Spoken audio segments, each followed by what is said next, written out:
السلام الله عليكم، ورجعنا لكم بفيديو جديد. سنتحدث في هذا الفيديو عن مباراة منتخبنا الوطني الأولمبي أمام منتخب العراق الأولمبي، وذلك في الجولة الأولى لبطولة كأس الخليج تحت سن 23 عاما.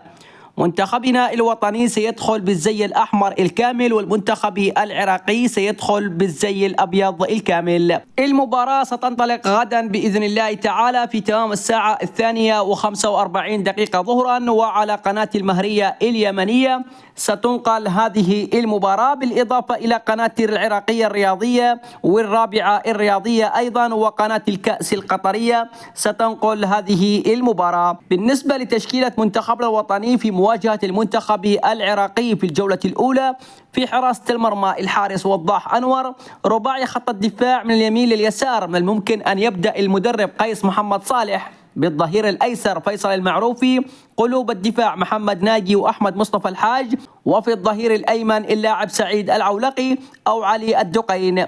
بينما في خط الارتكاز وخط الوسط من الممكن أن يبدأ المدرب قيس محمد صالح باللاعب حسن الكوماني أو أنور الطريقي، بينما في خط الارتكاز سيبدأ باللاعب محمد خالد المنصوري وعادل عباس قاسم.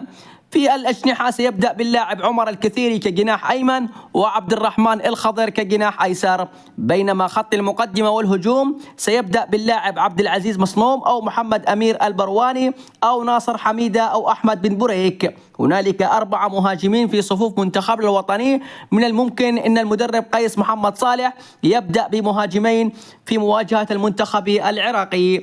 هنالك حلول وخيارات متعددة للمدرب قيس محمد صالح بالنسبة لخط الدفاع وخط الارتكاز والوسط، وأيضا الأجنحة وخط الهجوم. وصلنا إلى ختام هذا الفيديو، أترك لكم التعليقات، والسلام عليكم ورحمة من الله تعالى.